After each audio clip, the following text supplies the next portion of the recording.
Recorded live. Welcome, everybody, to the Genesis Science Fiction Radio Show, the best interview show on the Internet. And believe me, I've checked. Today is the March 25th, 2016 edition. Our special guest tonight is Violete Meier. She's, it says here that she's Viori Publishing founder. Did I pronounce that right? My name, yes. Okay. And then also, she's an author in her own right, and for those of you who want to do a little looking up while we're talking, just use her name, VioletteMeier.com. I'll put it, for those of you who are in the chat room, I'll drop it in there, and for those of you who are picking this up as a podcast, I hope I didn't go too fast for you. Welcome to the show, and thanks for being here. How are you tonight? I'm doing fine. Thanks for having me. Oh, it's a pleasure. And where are you coming to us from? I am in Atlanta. And the weather there? You know, because I'll probably be jealous. I'm up here in Chicago, and it's in the 30s. Well, it's definitely not in the 30s. It was a little over 70 degrees today, but it's been a little wacky. All right. Well, I'll live vicariously through your experiences with the weather. And have you always lived there, or are you a transplant? What's up? I am born and raised in Atlanta. This is my home. I'm a unicorn. It's very rare to meet people from Atlanta that live in Atlanta. Yeah, you're one of the first. I'm sure. So I'm sorry. Go ahead.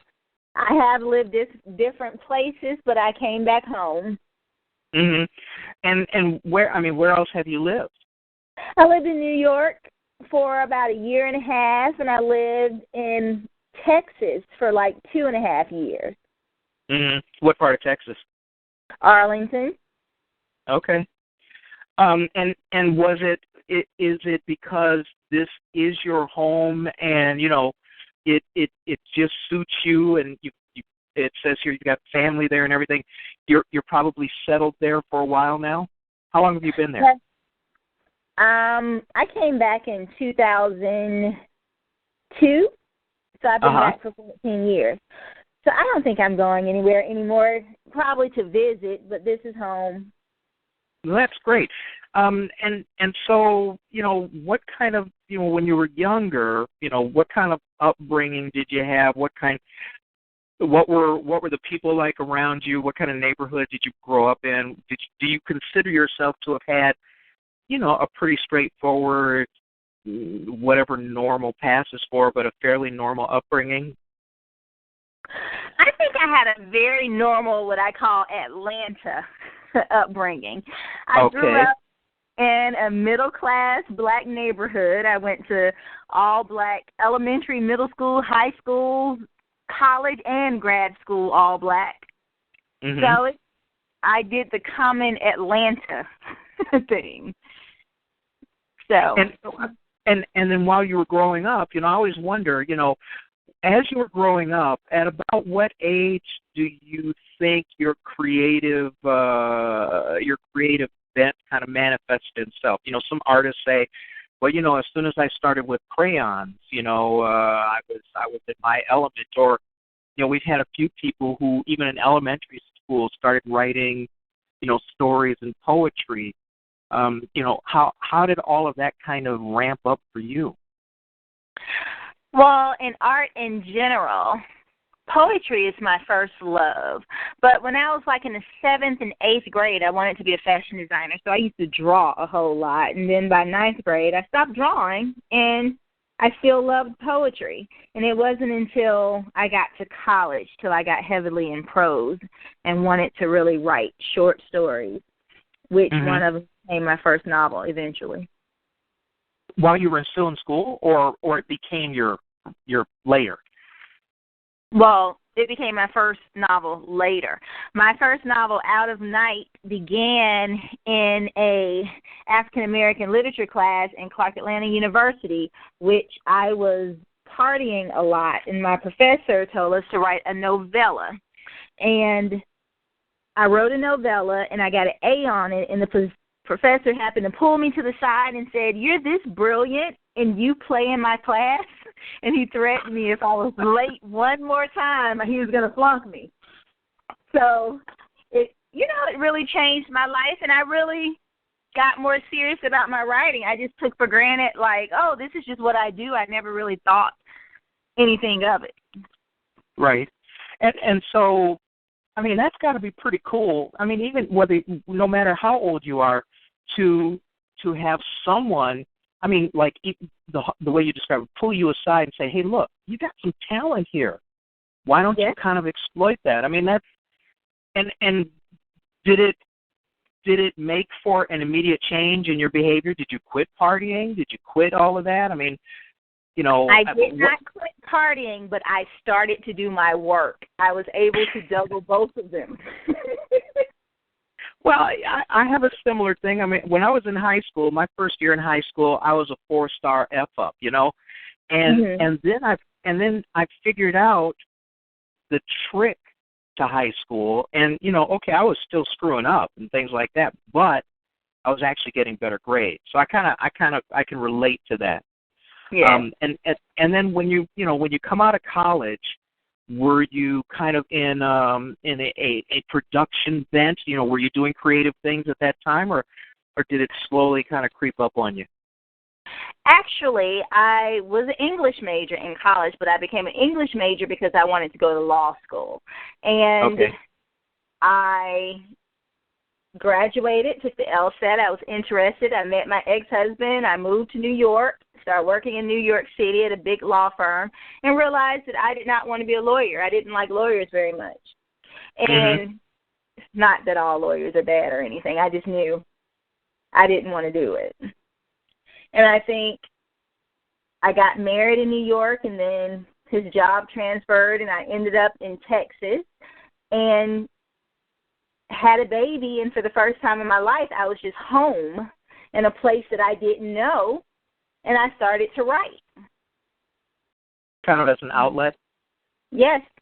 And eventually, my first book was finished.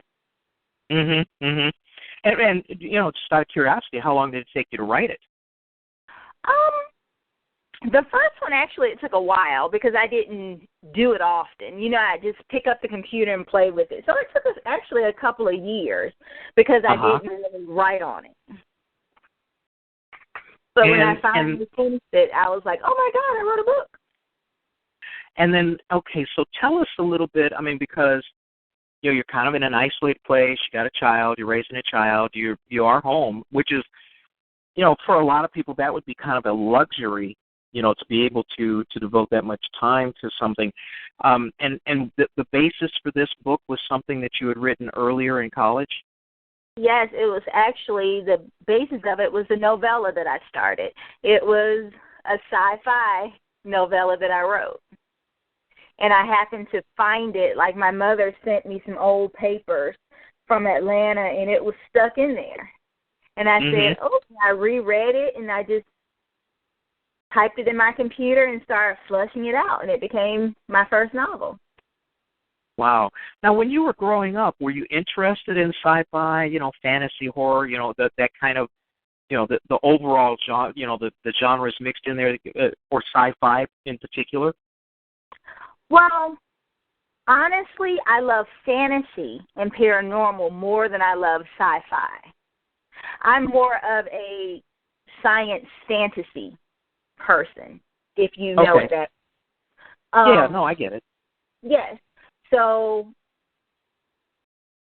my upbringing, believe it or not, my great-grandmother was a very interesting woman. So I grew up in a house full of ghost stories and superstition, and it was a root woman that was a witch that lived up the street that everybody was afraid of, and had these stories about her having a soul in a bottle and all type of crazy stuff. So I grew up believing in the paranormal. So that and my love of fantasy with a splash of sci-fi, it's natural for all of my prose has some type of supernatural, otherworldly element. I can't write anything but that.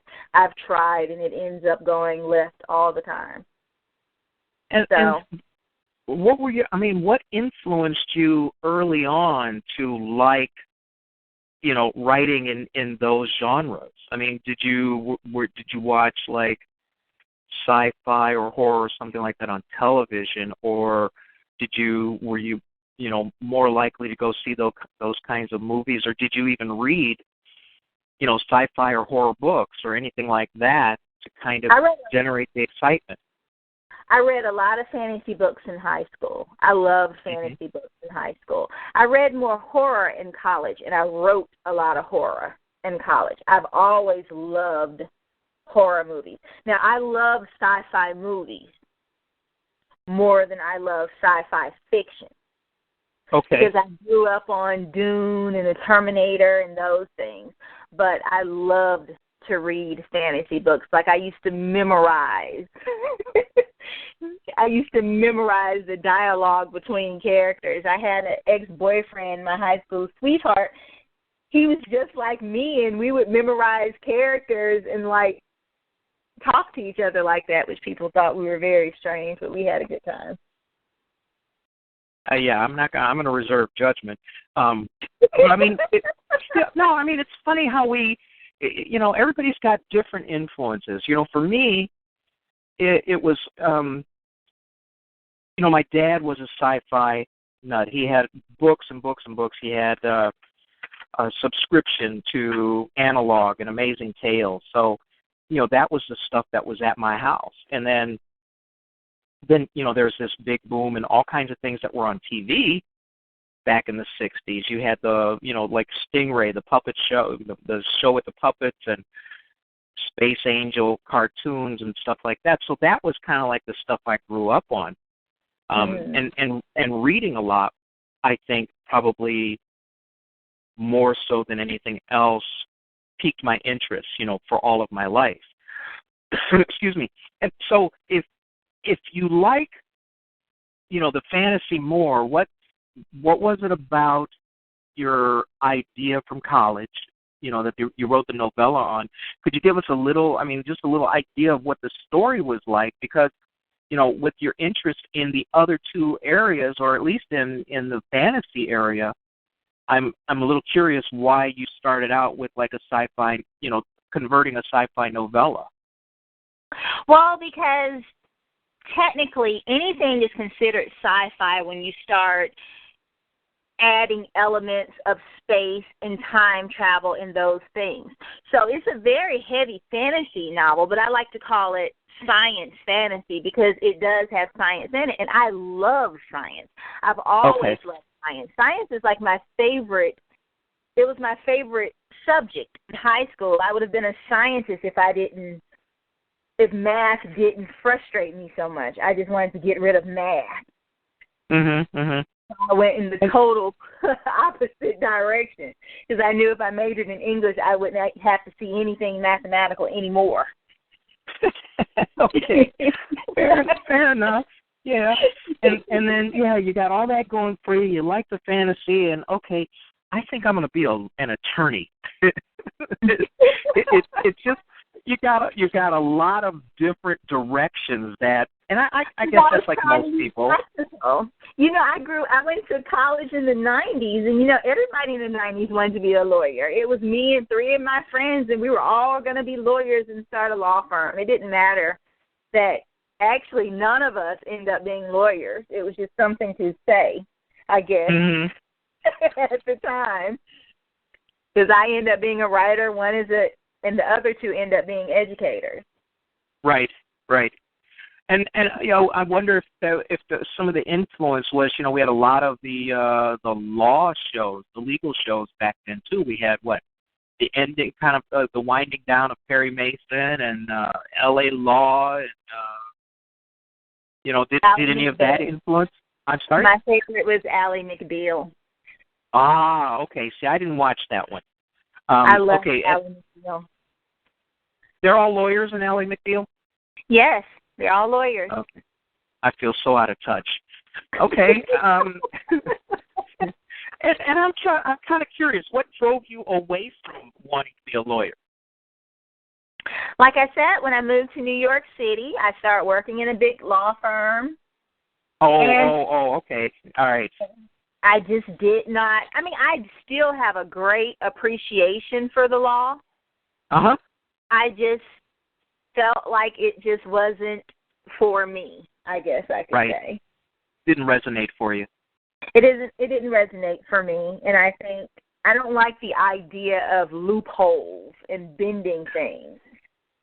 Well, a lot of people say that when you see how the sausage is made, sometimes, it kind of turns you off that whole idea of the meat, Yes. And I can imagine, I mean, to me, I've had my brushes with the law, and you're right. The concept of actual, what do they call it, objective justice, the blind eye of the law, stuff like that, really doesn't exist. I mean, if people are going to be honest, it doesn't exist. It's who does better research, it's influence peddling, it's money, it's all kinds of things. And I would imagine that if you have kind of like an idealistic view of being an attorney and, using the law to get things done, and then finding out that sometimes the law is the last refuge for how the decision was made, yeah, I could see how that would turn you off. Yes. All right. So tell us a little bit about this first novella, because this is something that started when you were younger, when you were in college, and yet it was interesting enough for you to actually pick it up and go ahead and carry it on. What was the story like? The story of the first novella was a demon named Zayasharia, and her name came from 3 of my nieces, which I combined it and made a name. And she is a demon, but not demons like we see demons.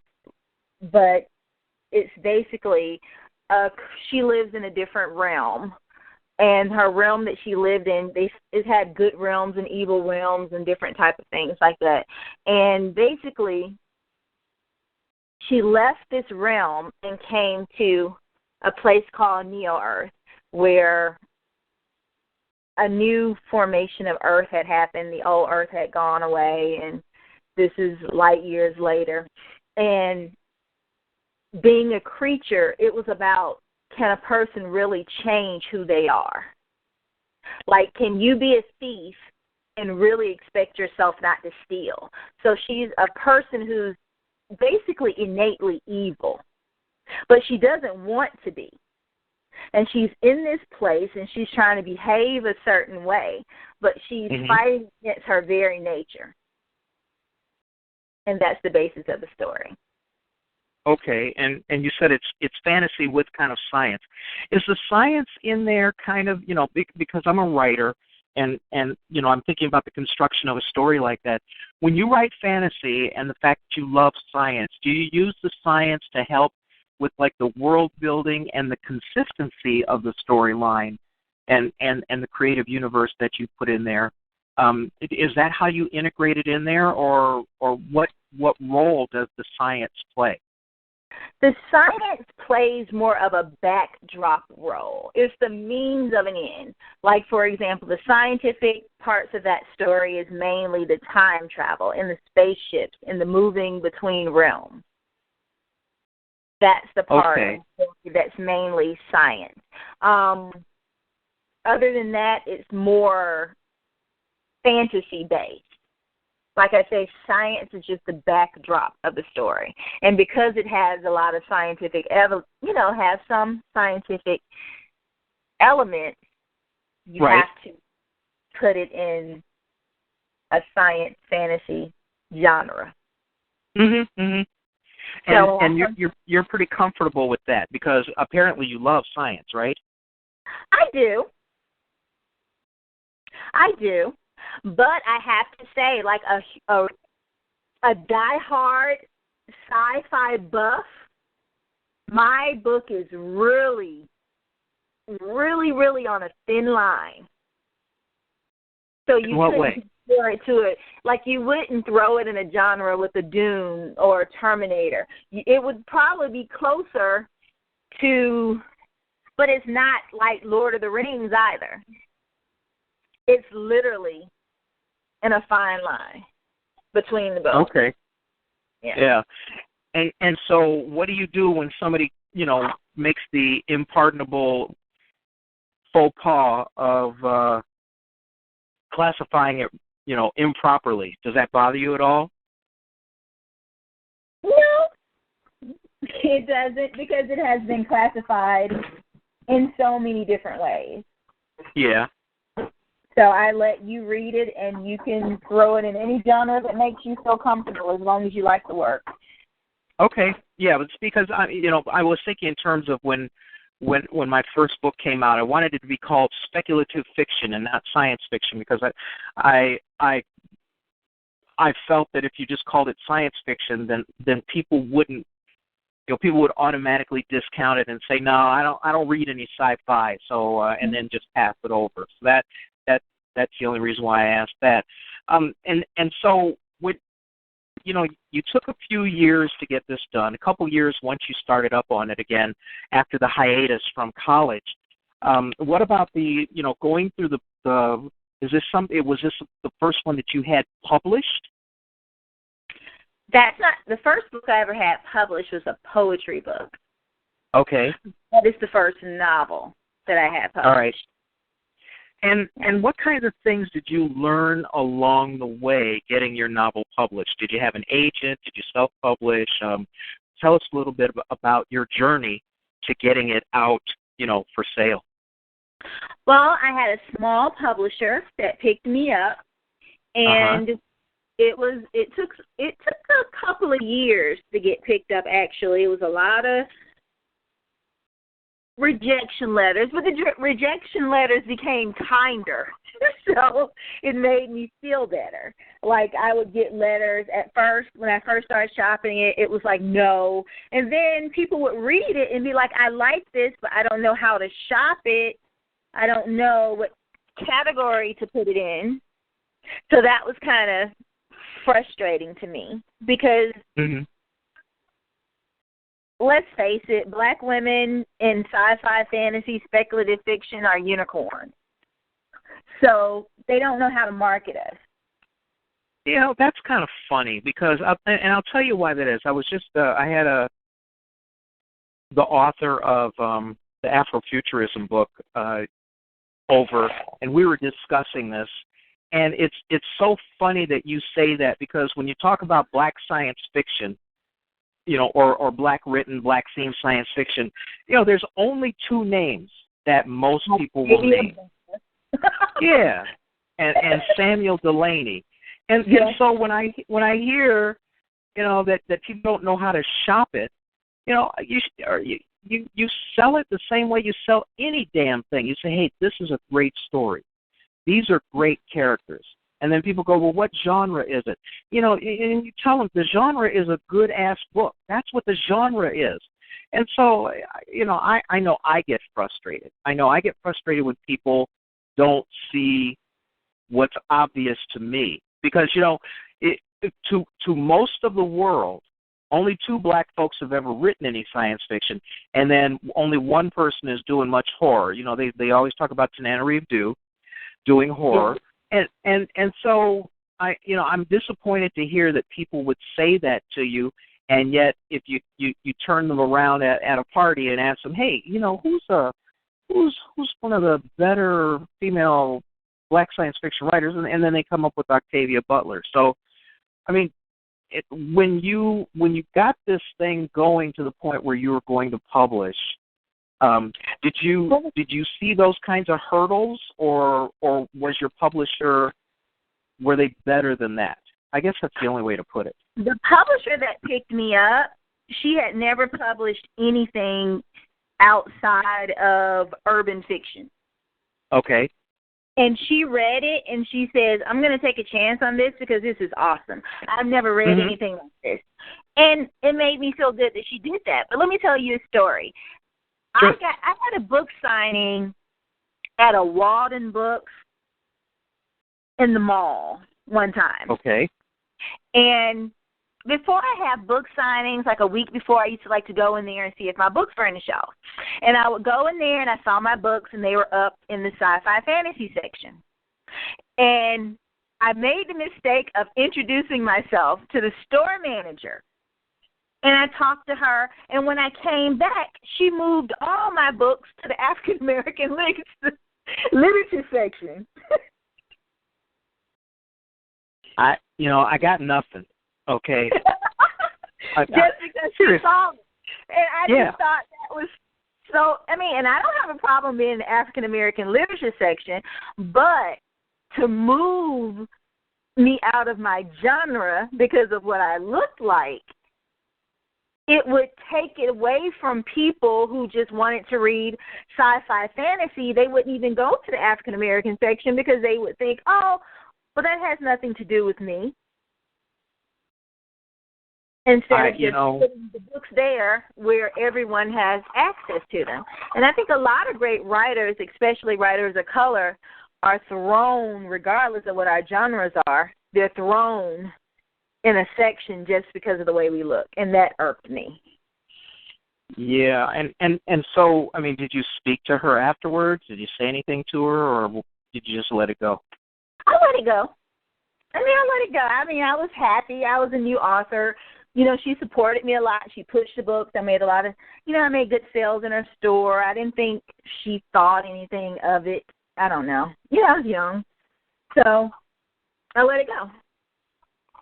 You're a better person than I would. I probably would have said something. I would have said something snarky and then, come back and found all my books in the alley in the dumpster. But no, you certainly don't want to do that. I fool a lot of people unless they look at the picture on my book. They see a Japanese last name and they go, Asian guy writing science fiction. And that's not so wild or out there. So I guess you get what you get. And so, okay, so you're right. You got this first one done, and were you still, like, when you started your next book? Well, what was your next book? Was it another novel? It was. My next book was Angel Crush. Okay. And that is a paranormal thriller. All right. Want to give us just a quick synopsis of it? It's got a nice cover, though. Oh, thank you. Well, Angel Crush is based in Atlanta. It's about a lady named Sadie who a fallen angel becomes very, very fixated with her, and he decides that he wants to bring the Nephilim here. And that is the basis of Angel Crush. Okay. And so what suggested that, do you have stories floating around in the back of your head and you kind of bring them forward when you start writing? Or how do you, give us a little idea about your craft process? Do you start with characters first, or do you start with a universe first? What's your process of creation? I open up my computer and I start to type. That's my process. Sometimes I'll have a dream. I have a wicked imagination that never, ever stops. Sometimes I wish I had a stop button in my head. And I have a lot of stories in my head, and sometimes I just open up my computer and I just start typing and I see where it goes and when the stories form. And when I start letting it flow, that's when I probably get more organized. I start adding characters to it and putting the settings and building the world. And also, because of my seminary background, I mix a lot of antiquity in my work. Mm-hmm. Because it's a great interest of mine. I love ancient writings, the mythologies, and of every culture. So I really like to play with those a lot. I like to bring the old mythologies to the modern day. And Like I said, being a seminary student, spending 4 years of your life studying religion, it gets stuck in your head when you already have this vivid imagination, so it starts meshing together. So you got a lot of stuff Yes. moving around in that head of yours, huh? Yes, I do. And you know, I envy your process because I can't do it that way. You know, where I can just, you know, where you just sit down and start writing.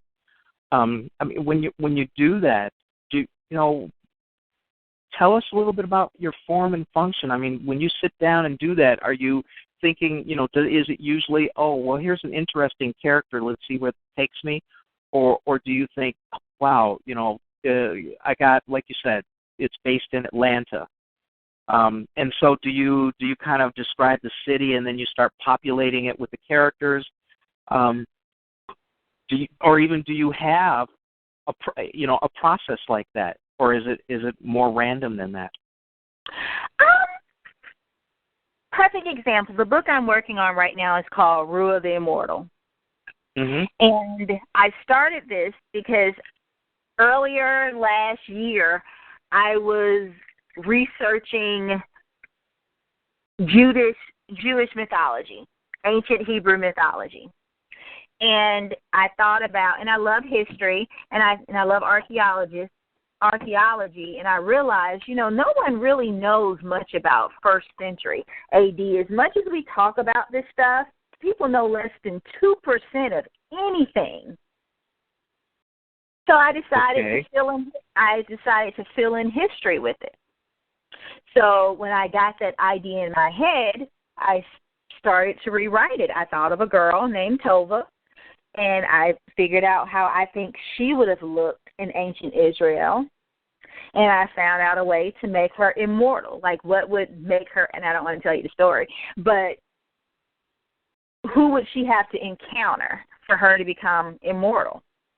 Okay. And I started the story, and I started adding her family and her background and researching, you know, norms of that time period and how they lived and how they dressed, the food that they ate, just to make them seem more real. So now I'm in the midst of writing, and I just let it go where it goes. Like, I'll have things in my head and like, oh, this will happen next, and then I'll go to sleep and wake up and go, oh, my God, what if I add this and she does this and make this person the antagonist? So I just let the stories take a life on their own. Right.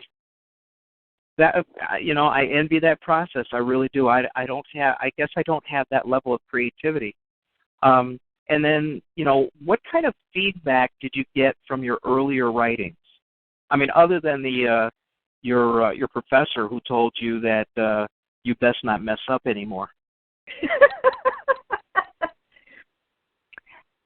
I've always had positive feedback on my writing.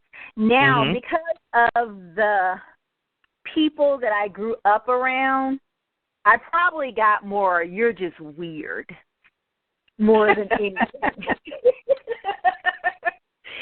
It's like they liked it, and they would read it, and they'd be like, this is awesome. You're just so weird. You're just so weird. So I think that's the thing that I had to learn to embrace the older that I got. Like, I'm okay with that. I'm okay with that. Well, was it off-putting early? I mean, when people tell you, you know, they read your stuff and then, you know, the first thing out of the box is, oh, you're so weird.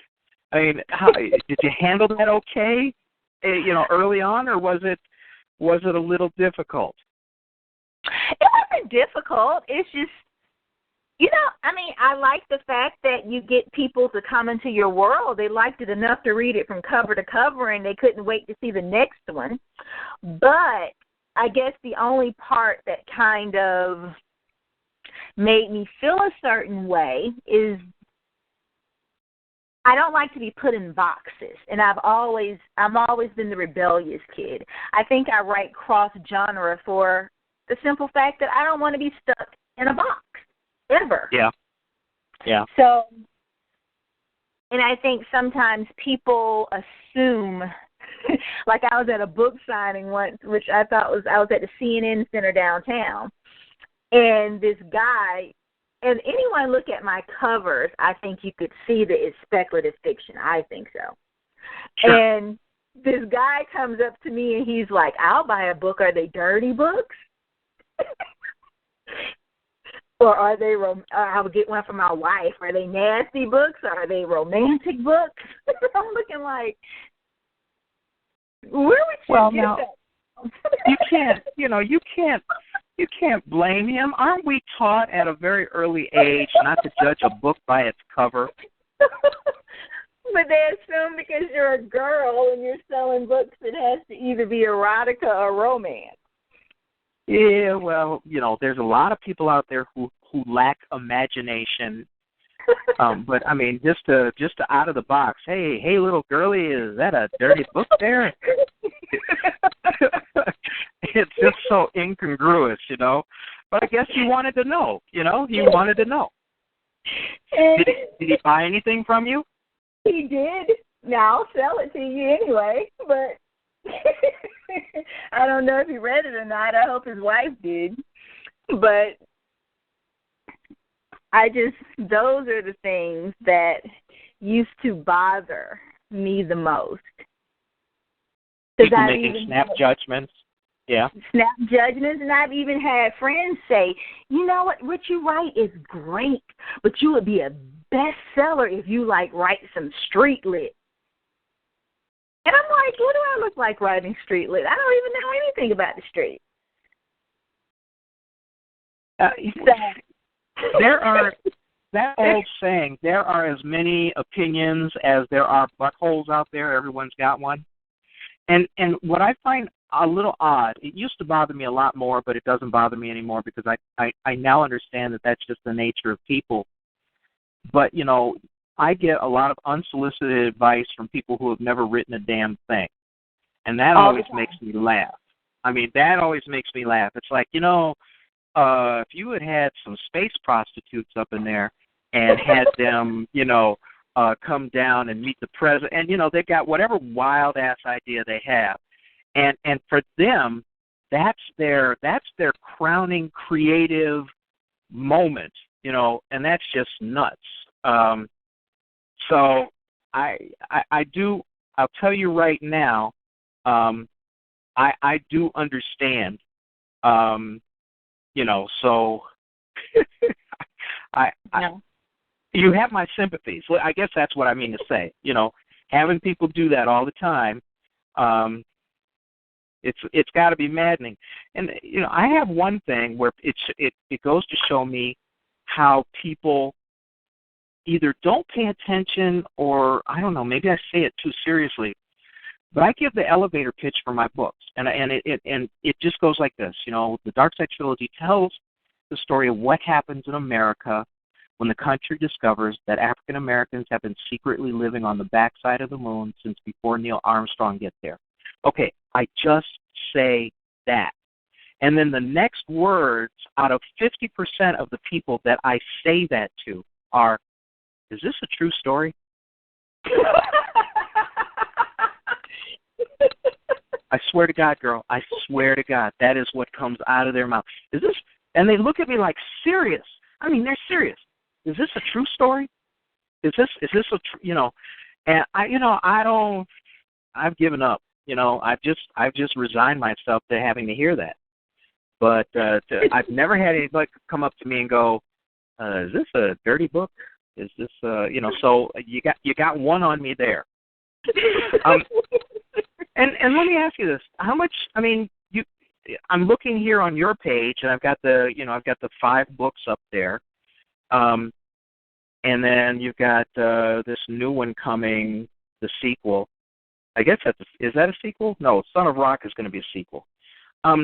As you write these, how much of your daily time do you still have the luxury now to be able to write pretty much at will? You get to write on your own, on your own schedule? No, because when you have 3 children, you can never write on your own schedule. Oh, wait, I got a trick for you that you might be able to use. How old are they, by the way? How old are they? 15, 10, and 3. Oh, yeah. It'll be tough with the 10-year-old and the 15-year-old. But, when they're really young, if you hold them over an unlit gas burner, they fall right to sleep. And you can get some quiet time. It's an old babysitting trick that I used to use. And I'm just kidding, so nobody go call family services on my ass, okay? So, but no, I mean, okay, so you're taking care of the family. During the week, about how many hours do you get to yourself to be able to devote to, doing your writing? Probably 10. That's still respectable. That's like part-time job time, Yeah. And yeah.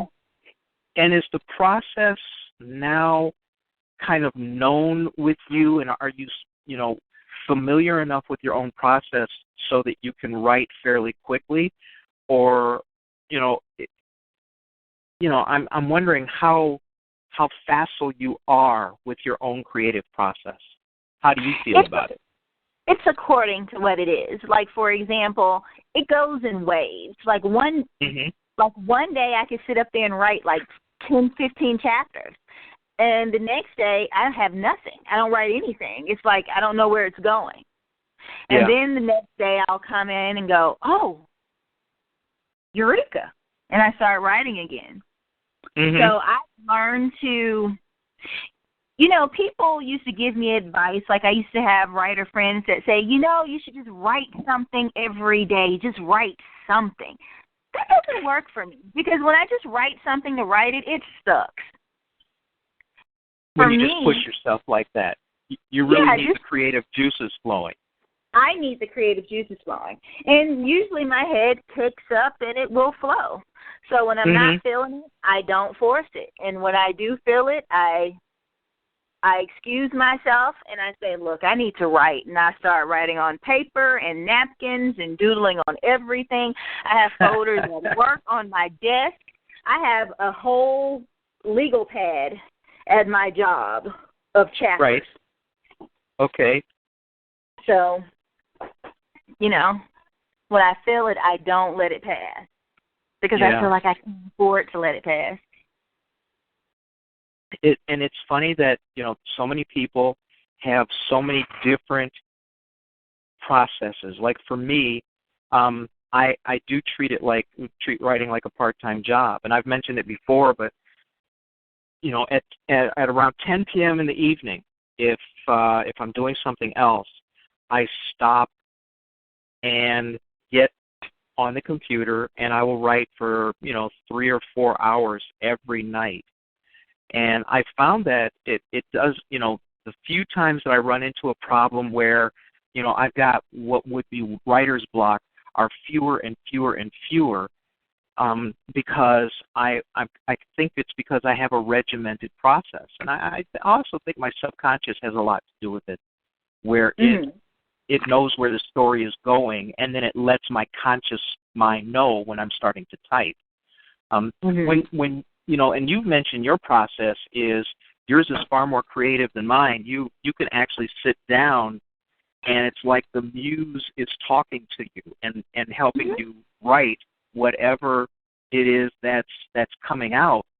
Do you, when you think about personally your own story crafting process, well, I mean, I guess what I want to know is, you say you've got days where you can't do anything, and then you've got days where you can write 5 or 10 chapters. What's like the ratio there? Is your mind more creative than not, or do you just have times where stubbornly nothing will come to you? I think it's more because I let stories just unfold. I know it sounds strange and hokey, but it seems as if stories are talking to me sometimes. And it's like if I could just wait to see what's going to happen next. Like, I've tried to outline a book before. Okay. And nothing in the outline ever makes the book. Ever. Ever. It's like a waste of time. It's a waste of time. Oh, that's pretty good. It never makes the book. It's like I'll outline this, have a little rough outline of the story, and I'll be like, oh, this is going to happen, and I'll say, I don't box it in too much, but this is going to happen, this, and next thing you know, I start typing, and the story just goes a whole different direction. And I know it sounds odd, but sometimes I'm writing, and I'm like, wow, that happened. It's like I'm watching TV. Ooh, that happened, seriously? And I just let it go. I let it go. I have to admire that process. And a lot of writers say that, well, when I started writing, I thought I knew where it was going, and then all of a sudden everything took a different direction.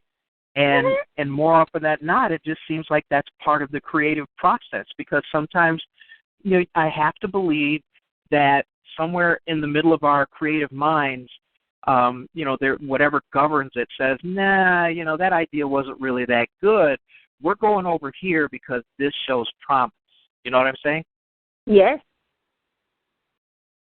And I find that every writer has to find their own way.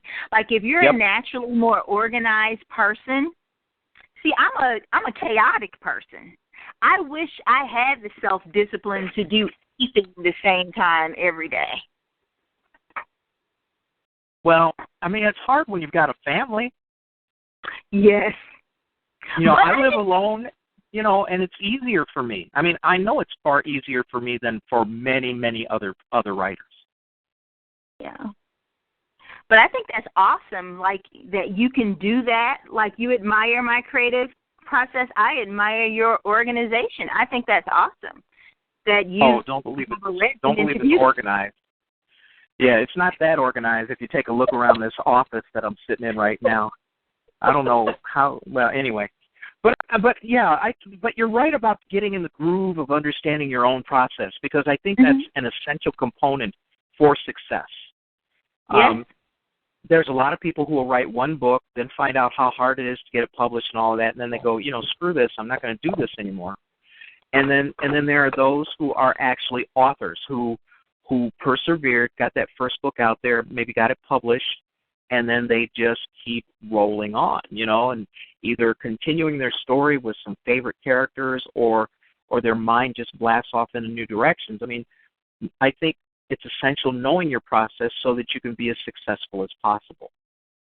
Yes, and I think the downside of, I guess, my organized chaos is that I have like 8 novels. Not whole novels, but pieces of 8 novels on my computer. And what happens is sometimes I find myself writing on 2 or 3 novels at the same time. And I have to say, you know what? I'm going to have to focus on one. And I have to shut out the other stories. And I keep writing to see which one is talking to me more. And I shut off the other stories until I finish that one, and then I try to pick up on the other one, and then pick up on the other. You sound, well, first of all, you were fortunate enough to get a publisher for your first book, right? Your first novel. Tell people a little bit about, for those who haven't gotten their first one out, tell people a little bit about your experience, getting the publisher. First of all, you said you sent out a lot of letters and you got a lot of rejections. And then you mentioned that, this woman who owns a small, I guess it would be a boutique publisher, said she was going to take a chance on you. What kinds of things did you learn about the process of getting published that you might want to share? I learned that if writing is your love, you will do it regardless. And I learned that you really have to get a tough skin. I learned to not be sensitive. Like rejection. In terms of critique? Rejections, yeah. Rejection. You just can't be sensitive. Some people will get it and some people won't. And some people will say they get it and they still don't get it. Like I say, the letters became kinder.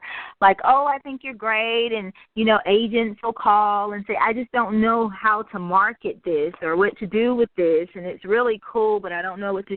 And it makes you a little frustrated, but you just keep trying, because I just felt like writing is something that I love to do, and I was going to do it whether someone picked it up or not. So when I first got picked up, I was very excited.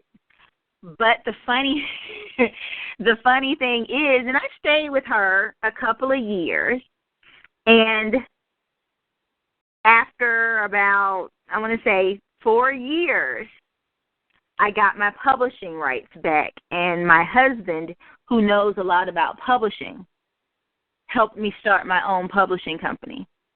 Mhm. I learned the business because I was very frustrated on how books, I guess I was frustrated more on how I can go out and sell so many books, but the check was so little. Okay. And that frustrated me. Well, yeah. Okay, so that was the impetus for you to start your own publishing company. And fortunately, you had a mentor for that, right? Your husband was your mentor. Yes. And so walk us through what changed for you. I mean, obviously you wrote the books yourself, and obviously you probably, you had to learn some mechanical things like how to lay a book out, who to find to print it and things like that. But let's talk about the logistics of becoming a publisher. First of all, do you only publish your own works? Yes. Okay, so you basically you do everything. You're a one-stop. I don't even know what to call it. I mean, you're both the author and you're the publisher. The only thing I don't do is edit my own work. Well, no, that's like what do they say? Something about a lawyer who represents himself in court has a fool for a client or something like that. No, I mean nobody should edit their own work. I mean, I think that's at least it should be universally understood by people who are interested in writing, but you never know. I mean, you had the benefit of being an English major, right?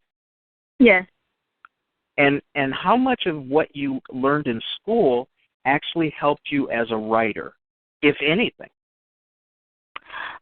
Well, it taught me how to construct a sentence. Hey, don't laugh. All I'm going to say is don't laugh. That's pretty essential, but it's not always present. Yeah. But other than that, my family has a joke that said I am the most educated housewife they know because I have quite a few degrees. But I am a person that believes that you don't learn anything in school ever. You learn mostly everything out of school, your own research, your own reading, your own search for knowledge. So I don't think school ever teaches you anything. It just gives you credentials. Well, and it also gives you, or they used to. They don't do it anymore, but they used to teach you how to do things or how to find out how to do things. They didn't necessarily tell you how to do, how to build a car.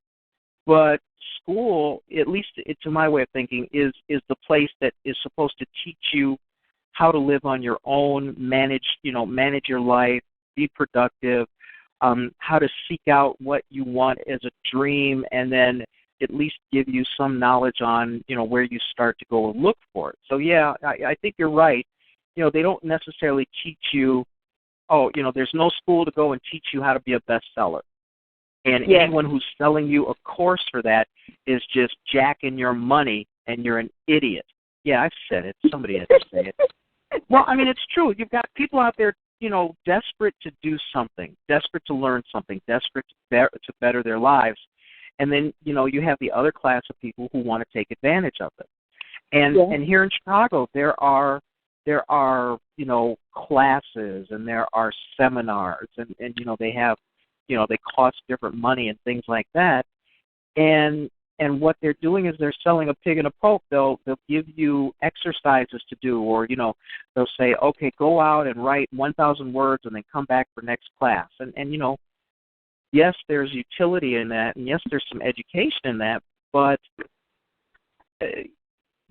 these are things that you could probably learn. Okay, take one of those classes, get some critique in, find out that you don't know how to write, and then figure out how to write better.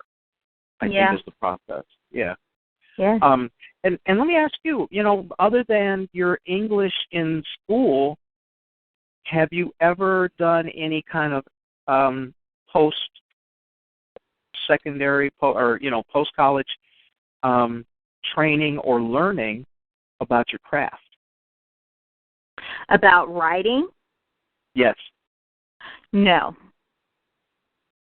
I've never taken any writing classes outside of getting a BA in English. Mhm. Mhm. And when you were writing, did you find that there were areas that you had to learn about, maybe read about or learn more about in the writing process? I don't understand your question. Okay, I'll give you an example from me. Yes. I read, when I started writing, I read a couple books by John Gardner, great American novelist.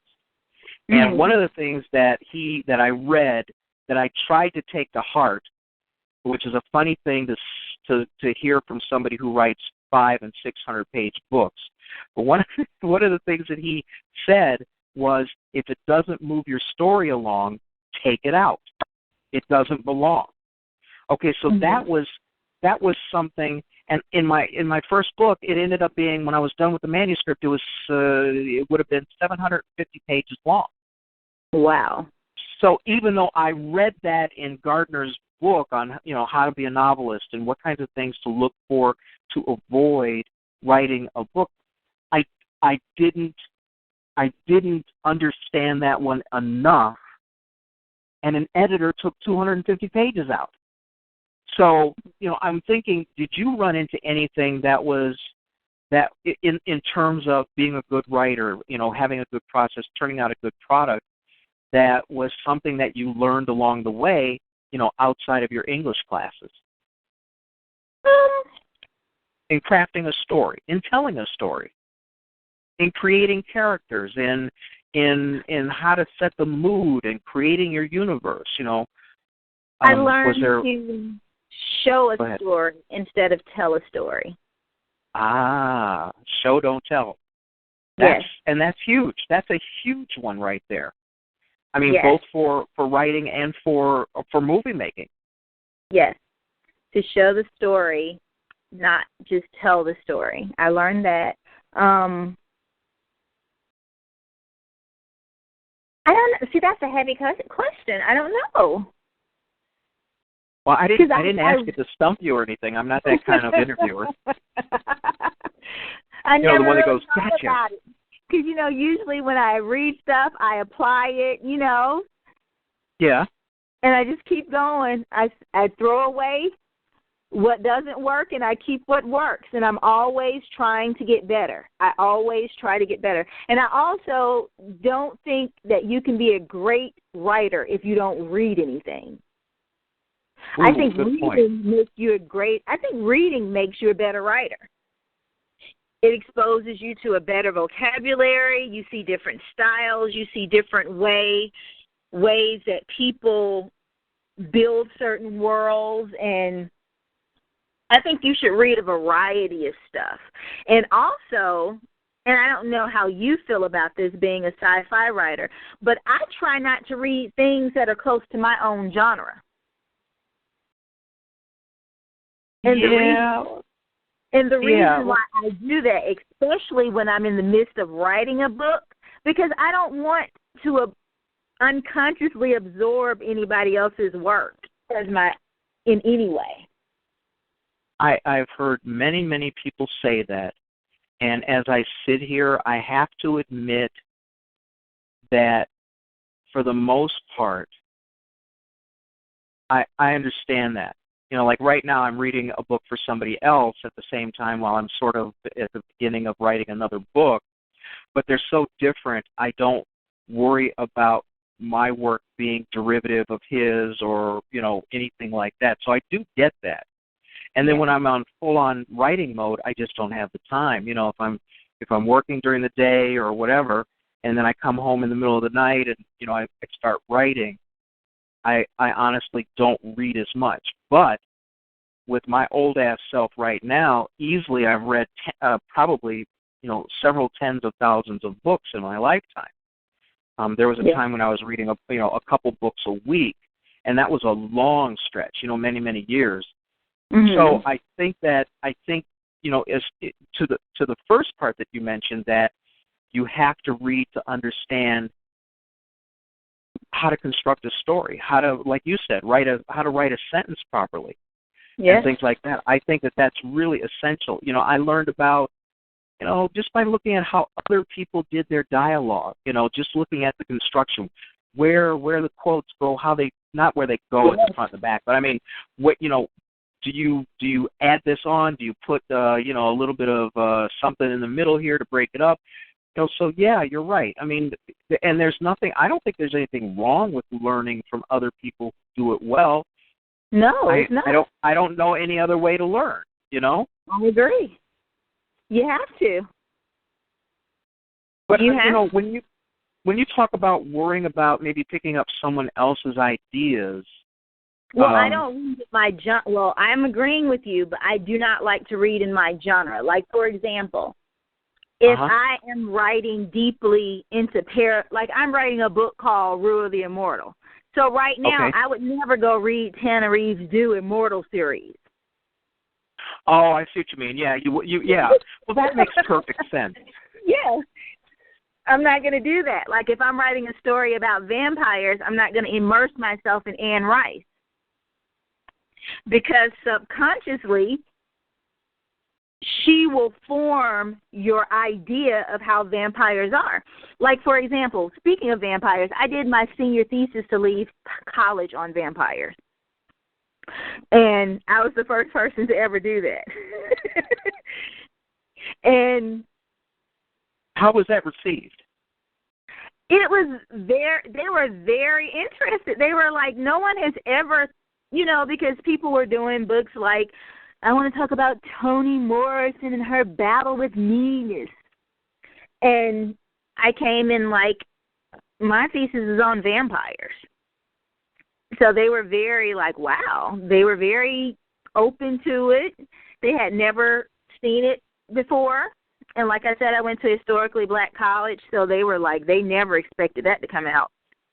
And they loved it. I liked it. I got to get A on it, and they graduated me. Wow.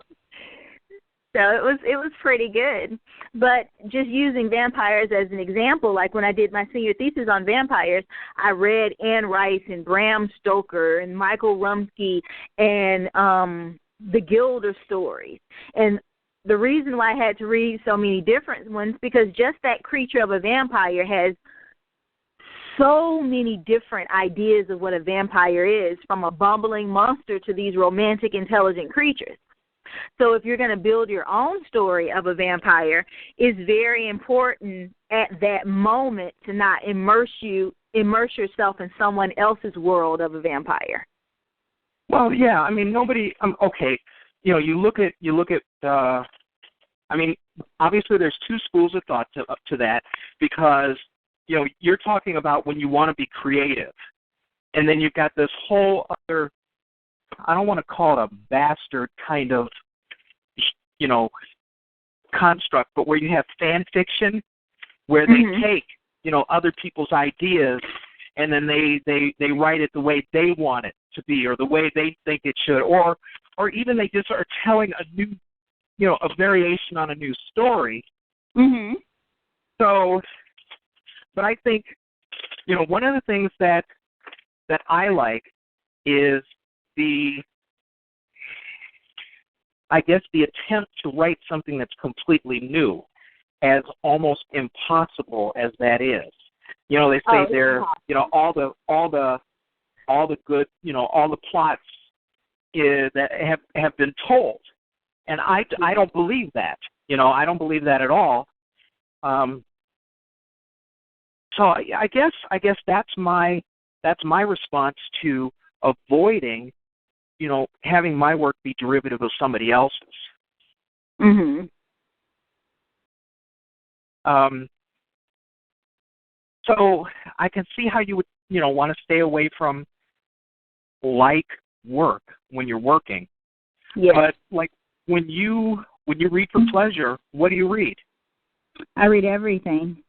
Do you? Like, go ahead. Lately, in the last few years, Uh-huh. I have, for pleasure, have been literally reading world religions and mythologies for the last 2 years. Okay. So my bookshelf is full of Native American mythology, Jewish mythology, African mythology, just religion and myths of the world for the last year, because it's like a novel. They're stories, and I guess I don't know. It changes. Like before then, I was really big into. By the way, let me backpedal. Terry Brooks made me want to write fantasy. He's my favorite fantasy writer of all time. Okay. And I go through a couple of years where I'll get an idea about something, because a couple of years ago the idea of Rua the Immortal came into my head. So when stuff comes into my head, I want to know everything about it, and then it started going off into different sections.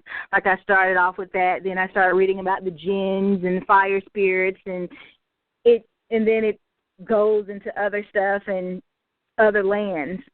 So I have this domino effect. Like when I start reading stuff, I just jump on everything that's similar to it, and it becomes an obsession. So I'm sure by the end of this year, I'll probably be tired of all of it and be reading something different. Well, just from having spoken to you tonight, and what I've gleaned from you, I would be more likely to believe that the way you binge read and go through a certain subject, I'm guessing, that is almost like research for, some future musing. Oh, yes. So, I don't see it as crazy at all. I see it as kind of managing your process, or at least jump-starting your process. Because you mentioned that your mind is that creative. It's just creative. You just sit down and you start typing out a story because it's coming to you. Well, yes. that has to come from someplace. And the more the more cool kind of combinations of maybe unlike things or even like things that your mind can put together with ease. I mean, I can't write a damn thing about Native American mythology because I don't know anything about it. Yeah. But you know what? If I spent a year reading like you read, then I'm sure somewhere along the way an idea would hit me that would be worthy of putting some effort into. So, I would not downplay, an obsession for literature or an obsession for the mastery of a subject. I see that more so as prep, laying the groundwork, tilling the soil, whatever they want to say. Not to one up you or anything, but you did vampires, and I was just, and it's not one upping. Actually, it's really boring. I did Alexander Solzhenitsyn for one of my. And so people go, well, why did you choose him? Nobody knows him. I said, well, that way, my instructor can't mark me down because they know more than I do. And I could see a little bit of that in the vampire too. But to have someone do something as fascinatingly different as you did, I think was probably also to your credit. They had to have admired you for biting off something like that. Yeah. And now when you think in terms of your future writings, do you think you're going to be, because obviously we do have vampires. People are writing about vampires. People are writing about werewolves. They're writing about all kinds of, paranormal subject matters. What happens when all of a sudden you get the muse for something that is known or has been done? How hard is it for you to find your twist or your particular bent that makes it completely yours? I think it's all according to like I said, the ideas that you're exposed to. Like if I were to write a vampire, I would try my best to write it almost the opposite of what people know vampires as. Does that make sense? Mm-hmm. Yeah, because you want to make it yours. Yeah, I want to make it mine. And if I've been through the vampire phase. It took me a year to research that thing. So really, I'm kind of vampired out, and I graduated from college in 98. So that lets you know I did a lot of vampire work. So if a vampire appears in my book, it would probably be just a side character. It would not be a major character in my book. It would just be someone that exists, and you go, oh, she's a vampire. That's about it. But I couldn't see myself making a vampire. I mean, there's nothing wrong with it, a vampire, werewolf, or a zombie, the main focus, because it has been done so much. And I don't like zombies. I've never liked zombies. I think the whole concept is ridiculous, but that's a whole nother conversation. But I do like vampires and werewolves. And maybe they'll float in something I write. Just like a cameo appearance, but not as the crux of a story. Not for me. Yeah. I think about, zombies only for the purpose of making sure that I am prepared for the zombie apocalypse. I got everything set up in the house. They ain't getting in here, that sort of thing. But it is fun. For me, it's fun to think about, okay, so how do you write a story about something that is fairly ridiculous? Because I can't, I'm like you, I have a very, very strong background in biology, and I'm thinking, okay, how do you develop a virus that reanimates dead flesh and makes that dead flesh go around looking for undead flesh, as opposed to anything else? And so I think about the mechanics of that. Oh, how do you save your neighborhood? Well, you go get a bunch of buses, you block off the streets, and so I'm ready with the logistics for something that is so ridiculous, but it's fun to watch. It is fun to watch. And let me ask you about this. You look at these horror movies that come out, and do you watch horror movies, by the way? I do, but to be honest, only 2 horror movies ever scared me my whole life. So horror movies are like comedies for me. I haven't seen a real horror movie since I was 12. The only reason why I ask is, a lot of people who write horror or write fantasy, we know that there are some familiar memes, like vampires drinking blood. That's a familiar meme, and things like that. And when people construct their stories in order for them not to have endless exposition and to get their readers into the story right away, they resort to familiar memes in order, as kind of shorthand to get people up to speed. When you make your creative worlds, when you construct your creative universe, do you also avoid trying to put together backgrounds, universes, the science that you have in it, things like that? Well, science is science, but how hard do you try to make it unique? Or do you feel that you have to have? Hard to make it unique. Yeah. I mean, I know it's nothing new under the sun. Oh no, there is. You think? Hey, black folks living on the backside of the moon while white folks don't know they're there. hell yeah, there's some new stuff under the sun. Anyway, go ahead. But you see, people would say the idea of somebody living on the moon is not new, but your twist to it is new. So the only thing we can do is make the twist to things new. Like, for example, one of the reasons I write cross-genre a lot is it stops you from being in a box. It stops it. For me, I always try to, I think of all this, and it's hard because when you've read so many books in your life, it becomes like a jumble in your head. But I try to get away. I remember when the first time I thought about writing a book, I was in high school. I was like in the 10th grade, and I was reading the Dark Elf Trilogy by R.A. Salvador. Mm-hmm. And I basically drew a map, but it looked just like his map, and I made characters with different names, but they looked just like his characters.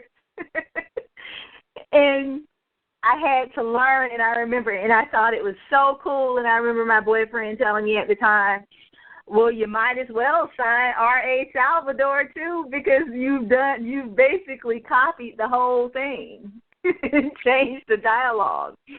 So that was probably the strongest thing someone ever said to me, and I wasn't a serious writer. I was just playing around at the time.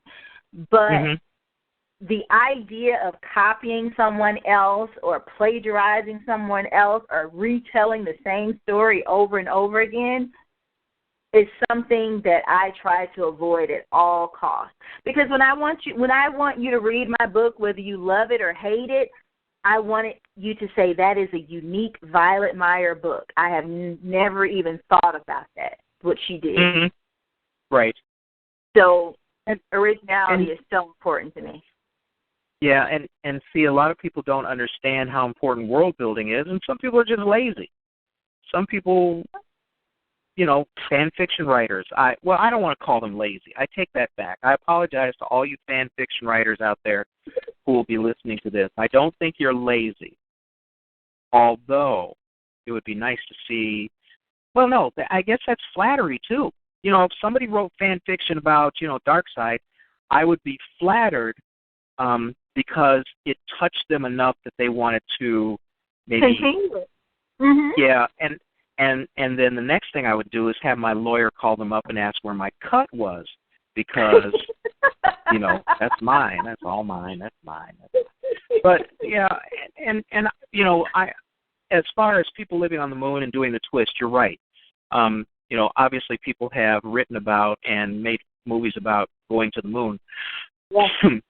But it is essential that if you want to be a truly creative writer, that you have to write stories that not only are not so heavily derivative of other people's work, but they still have to be well-crafted stories. You have to have a beginning, a middle, and an end. You have to have compelling characters, and you have to have a storyline that when someone gets done reading your work, they don't sit back and they go, I feel really cheated. That was terrible. Or I knew that was going to happen from the second chapter. That sort of thing. So, there's all kinds of pitfalls that you run into writing stories. And it sounds like you have a very good awareness of what those pitfalls are. Yeah. Let me ask you this. I always like to look for twists. I am a twist queen. I like to lead you into a place and take you in a direction like, what? Huh? What do you mean? Look, you're preaching to the choir. I always, as a matter of fact, I would say of the 5 books or the 4 books that I've written,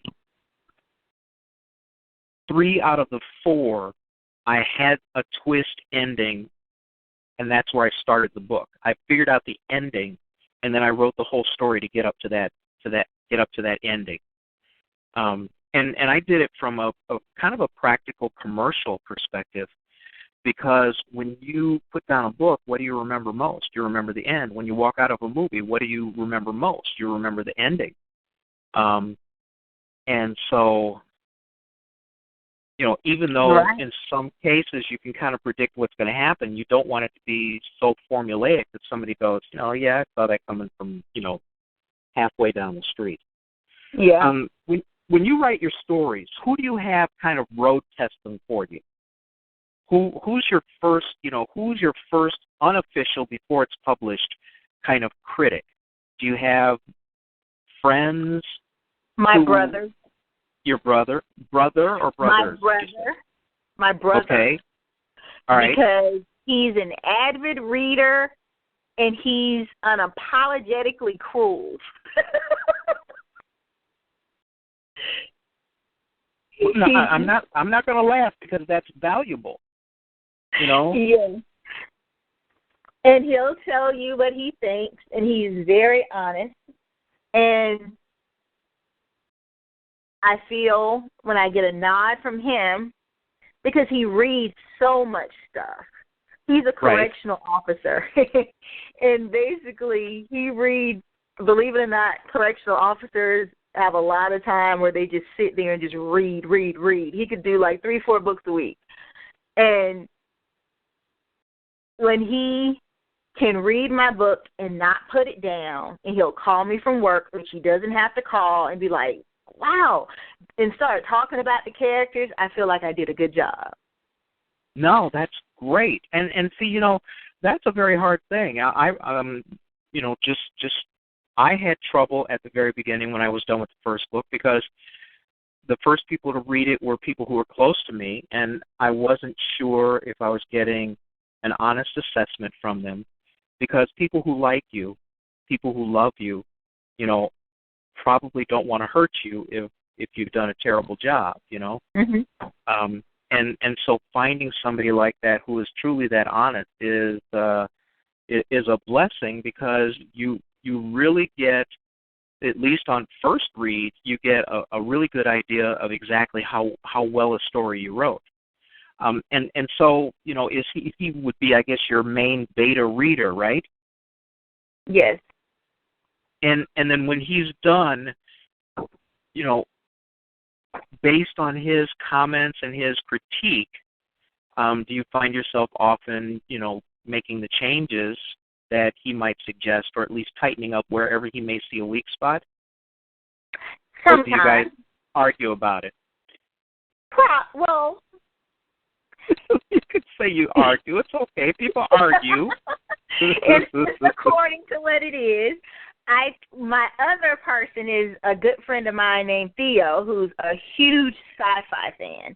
And then I have a friend named Tino, who's a huge fantasy fan. Mm-hmm. So they give me the most pushback. They would probably give me the most pushback. And yes, because they're more technical and more hard to please, I would probably view their comments like to really mull it over, like, okay, should I change this? Or fix this, or tighten this, or if they point out holes or something, I'll fill those holes. That ain't bad. It's nice to have that kind of support system. So. And so once you get down to that process, you mentioned that you were using that publisher, the first publisher, for a while. Did you say that you changed? Yes, You're doing your own self-publishing now. So let me ask you this: as a self-publisher, how does that change the process? I know it can streamline it, but what about, so I guess having the number of beta readers that you have serves the utility of somewhat of an editor, correct?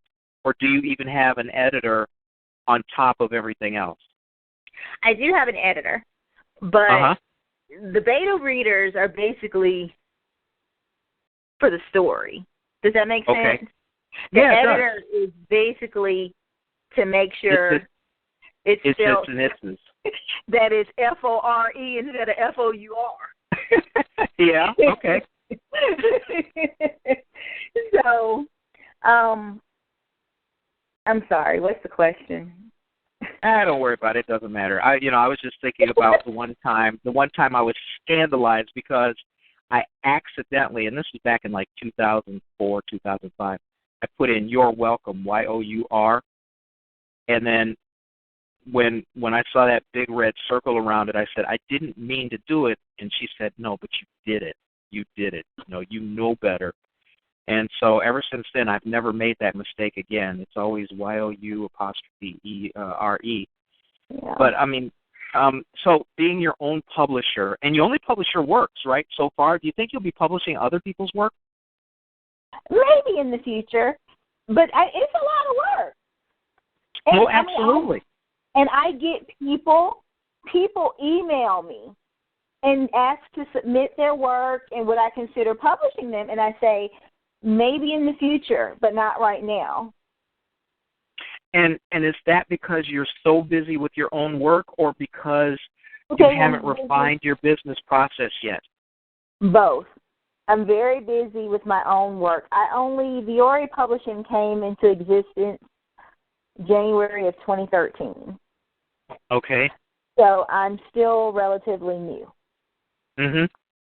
And I want to, and I'm still learning. I'm still learning a lot of things. So the good thing, I have to admit, in the beginning, I did not want to self-publish until my husband kind of taught me about it and I felt more comfortable with it. And because you think about, you want all the notoriety, but, of being with a bigger publisher. But right. Believe it or not, the bookstores have gone the way of the dodo, so it really doesn't matter. As long as you can sell on Amazon and get your big fan base, as long as the work is good, it really doesn't matter who publishes you. Because I hadn't thought of it that way. Yeah, because brick and mortar bookstores are dead. Well, not exactly dead. Yeah. You know what? No, believe it or not, last year, I didn't check for the last half of the year, but for the first half of the year last year, more books were sold at brick and mortar than were sold online, which to me is hard to believe. I don't know how they came up with that, but supposedly that was supposed to indicate that brick and mortar wasn't dead, but when you look at a juggernaut like Amazon, and how do they treat you? Amazon has a lot of muscle, and how do they treat you as a publisher / author? I love Amazon. I love Amazon. I have no complaint with Amazon at all. And the relationship is good, and you find it to be positive for your work, right? Yes. And what is it about them that makes them as easy to deal with as you've said? Kind of explain it to the people out there. Well, Amazon is the world's largest bookseller. It is. And most people, because we live in an I don't know where you live in Chicago, but here in Atlanta, we have like 2 Barnes & Nobles left. Yeah, we got a few here. I think at least. There's one downtown, one in the mall. I know the one in the mall. Yeah, we've got several here. We only have 2, and we probably have a handful of brick and mortar bookstores. So that's why I'm very curious. You're going to make me Google it when I get off here, because I'm wondering if they was selling in brick and mortar bookstores where they were doing it at, because we don't have many bookstores anymore. Like in Atlanta, we only have, like it used to be so many independent bookstores. And bookstores are just, it's not a lot of them. And like one of my favorite ones that was very popular just closed. Like most of them are closed. You say it's 7. He says it's 7. He just Googled it. My husband is the Google king. Is there 7 here in Chicago, or there's 7 down there? It's 7 in Atlanta. Oh, in Atlanta. Okay. Metropolitan Atlanta. That means, well, I don't know if you've ever been to Atlanta. It doesn't mean like the city of Atlanta, but metropolitan Atlanta, which includes all the northern counties, which means very, very far. Oh, no, you have a very lovely airport. I've spent a lot of time there. Yeah. I haven't spent any time in the city at all. But it looks great from the airport. And from the air, when you're landing, it looks like a wonderful city. I mean, it's not as good as Chicago, but I mean, what is? So let's be honest. I've never been to Chicago, but I do want to go. Well, don't come in the winter. I don't believe me. I won't. I do not like cold weather. Anything under 70 degrees, I'm not happy. Yeah, but see, we laugh at you guys when you get that half-inch of snow and then the whole town closes up.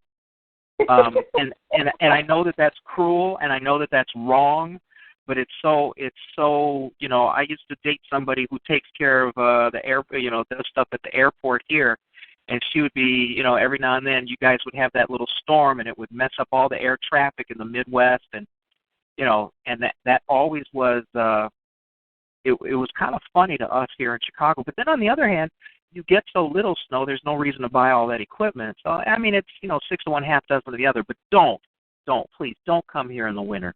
2 winters ago almost killed me. I don't want anybody to ever have to spend a winter in Chicago. But I'm thinking here, there's the neighborhood where the University of Chicago is. They call it Hyde Park, and that's where the president's house is. But that one neighborhood had the most bookstores per capita of any other place in the United States of America. And even now, they still have a couple, well, at least 2 that I can think of right off the top of my head, maybe a few more. But I think there's more independence now than there were before, because even in my neighborhood, I live on the north side now, there's like 4 within walking distance of where I live. So maybe, you know, and I think there's still people who, you know, obviously there are so many people who are tapped in electronically, you know, who do everything on their phone, who order everything, you know, from Amazon. I know people who order dog food from Amazon, which I think is the dumbest thing in the world. After you pay for shipping, you don't get a free ride, you know. It's the convenience of having stuff brought right to your door. But I still, you know, the Barnes & Noble here is always packed with people reading books in it, which I think that there's a segment of society out there that still wants to feel a book in their hand and doesn't want to get all their books on their Kindle and things like that. I agree. I love books, but I still buy them from Amazon. Well, no, I'm not saying that you don't. You know, I'm hoping that people don't go to Barnes & Noble, look at the books, and then they go, I guess I like it, and then go and buy it on Amazon. But people do things like that anyway. But as a publisher, you like the way Amazon treats you from a business perspective, correct? Yes, and it's so accessible to the masses. I think that is the easiest way for an independent person to be accessible to the masses. I can visit Chicago and meet you in Chicago, and the first thing people ask, is your book on Amazon? Yes. Oh, yeah, everybody says that. You're right. You're absolutely right. That's the first thing. But you know what? The other utility to Amazon that people often don't remember is Amazon also has book reviews. You know, when you walk into Barnes & Noble, you have, you know, like there's a little card on the shelf that says, oh, this is one of the staff's picks. But that doesn't give you a whole lot of information about why somebody liked or disliked your book. So, you know, there's obviously utility using, you know, these using Amazon as a purveyor of your wares. Let me ask you this. You know, now that how many books have you self-published? Son of the Rock. Angel Crush was under the small publisher, but when I got my rights back, I was able to republish it under mine. Okay. But the reason why, go ahead. But from scratch, it would be Son of the Rock, Tales of a Numinous Nature, The Sickness We Call Love, and Rule of the Immortal, which will be coming out at the end of the year. And not a lot of people are going to want to go that route. But for you, when your husband suggested that you did it, what were the immediate advantages that you saw other than a larger cut for each book? More royalty. That's the advantage that I saw, the larger cut. That was the biggest thing? Yes, that was the biggest thing for me. Because I was still doing, because when you're with a small publisher, even though you're not paying them anything, you still have to basically fund your own tours and get yourself out there. They promote you some, but they're not going to do everything. Right. So I felt like I was already doing all my own promotions anyway. So nothing really changed. The only thing changed was the amount of money, my cut. Because I think everybody should pay attention to that. Yeah, no, go ahead. That's the only thing that changed was my cut. I just got more money. And, it's definitely a lot of work because you have to promote yourself. You have to put yourself out there. You have to network. You have to meet people. You have to grin a lot and smile and be charming and all those good things. But it's worth it. Well, I would say so if you're making, obviously making more money. And then oh man, I had the perfect question and I lost my train of thought. Man, I can't even see the caboose. It'll come back to me.